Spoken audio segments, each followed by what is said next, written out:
Today, I want to talk about a subject that is really hard for me to put into words. It's a little bit intangible and it's really specific to single people and single women, probably. It's something that I'm learning as time goes by. I'm not at a stage yet where I really fully am able to understand all of this and be able to word it in just the way that I want to word it. In a couple weeks, it will be the 10-year anniversary of the breakup of my most significant relationship.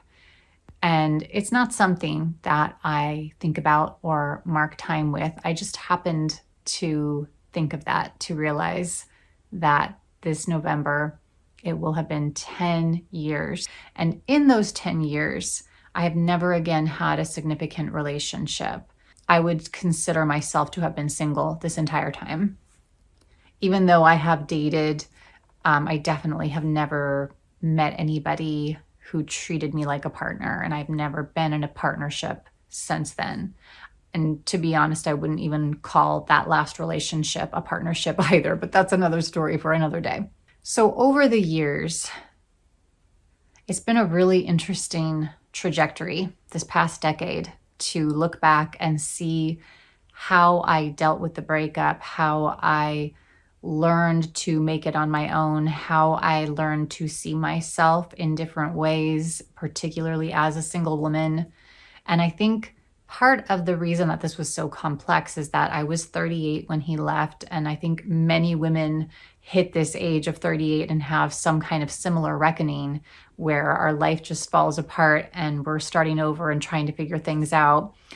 And for me, I had a lot of hope that I still had time to meet someone, which I did. I still had time to have a baby, which I did. But sometimes life just doesn't work out the way you think it will, no matter how hard you try, no matter how many T's you cross and how many I's you dot. Life will sometimes take you on unexpected journeys. And so the further I got into my unexpected journey, the more I tried to figure out who I was as a person. If I wasn't going to be in a partnership, if I wasn't going to be a mother, who was I? And what did my life mean as a single woman? One of the things I remember really struggling with, and this might sound silly to some people, but I think many single women will understand, it was Christmas cards. When I moved into this house, which is a house that I bought by myself, something that I thought I could never accomplish without the help of a spouse, I was so excited and so proud. And I realized that I wanted to share that and I wanted to express myself the way that I used to when I was in a relationship. So when I was with Lee, my ex, I always sent out Christmas cards and it just seemed like the natural thing to do. It was, this was a relationship that I thought was going to be forever. I thought we were going to have kids. And so I sent out Christmas cards, even though we weren't married. Afterwards, for many years, I stopped sending out Christmas cards because I felt like it wasn't appropriate for a single woman to do that. And of course, I don't mean that as a judgment. I just mean that I personally felt that I would be judged for sending out Christmas cards by myself, that it would be too arrogant, too much about me, too selfish. I just thought it was not okay, even though I knew other single women who sent out Christmas cards and I loved them. So I started sending out Christmas cards the year that I moved into this house, and I was really excited about it. I decided, I'm not going to be ashamed of it. I am a family of one, and I am going to treat myself and my life as if I had a spouse and children. I'm going to do the things that I always dreamed of doing, even if I'm doing them alone. It doesn't matter. I'm still a family.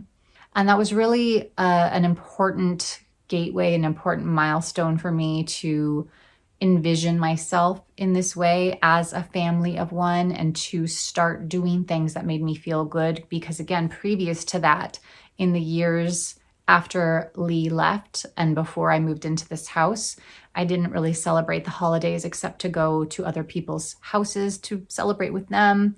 I didn't really do any traditions. Everything was very bare bones. I felt like I had to do it that way because I was in my late 30s and early 40s, and I felt like I didn't have the right to have traditions or celebrate things because I was a single woman. So when I came up with this idea of treating myself as a family of one and allowing myself to have all of the things that I would want for a family of my own, if I had more than one person in it, it felt so freeing and so exciting. And it has been a guiding principle in my life ever since then. So for the last 7 years, that is how I have lived my life, as if I am the wife and mother of myself and I'm doing all the things. I will go to special holiday events. I will decorate my house. I will cook special meals for myself.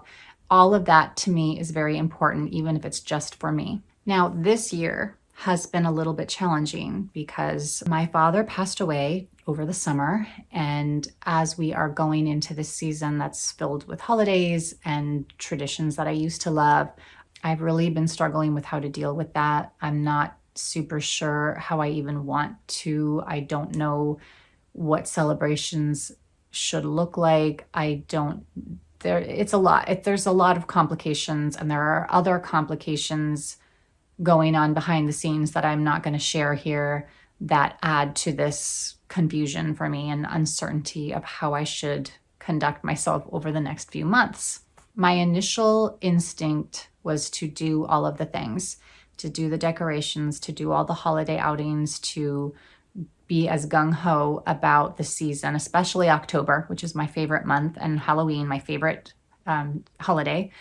I felt like the right thing to do was to grab onto all of that and just go all out, even though I didn't really want to, even though I was feeling a little bit lukewarm and uncertain about it. I felt like it would give me something to hold on to as I go through these first holidays and seasons without my dad. I thought it would be a little bit of a lifeline, a way to keep myself going, a way to motivate myself, a way to anchor myself.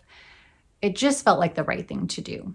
And that is how I came up with the idea of doing an autumn bingo here on YouTube and having people follow along with me just in case they were going through something similar and needed some inspiration. And it has been kind of fun sometimes, but to be honest, other times it's just been going through the motions. Now, I did expect that. However, recently I have experienced a couple of hardships that really knocked me down, and they happened in rapid succession, and physically as well as mentally. Like, I had some health issues, and I was basically sidelined for at least 7 days, probably more like 10. And I fell really far behind on the autumn bingo.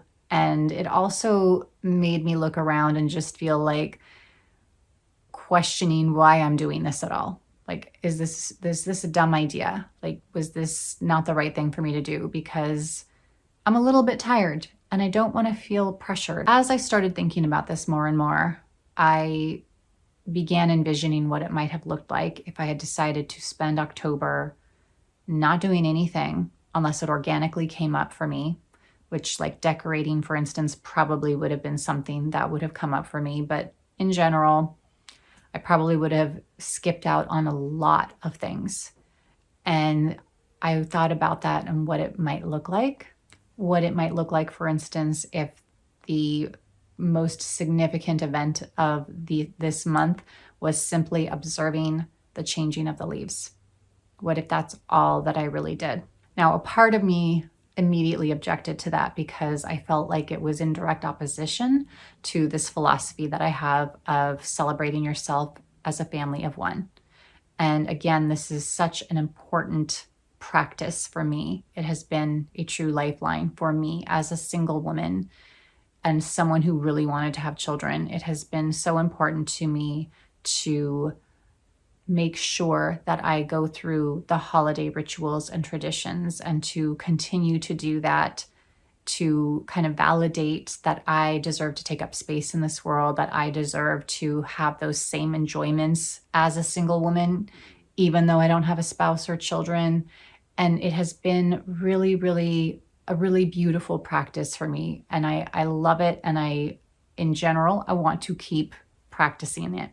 However, it also made me think about flexibility in your life and flexibility of thought, and how maybe I don't need to do that every single year. And maybe especially on a year like this, it's really something that I don't need to do. It's okay to skip it sometimes. It's not an indication that things aren't going well or that I'm unhappy with my single life. How important it is, I think, to allow myself, or for all of us to allow ourselves, to be single any way that we need to be single. Like, there is no wrong way to do it. And I think part of this comes from this, again, pressure that I feel to live a certain way. And not just that, but navigating a world that feels like it was built for families. Like, everywhere I go, everything that I do, everything is in a family pack. Every holiday involves groups of people coming together. And everywhere I go, I'm just one person. Everything I try to buy, I just need enough for one person.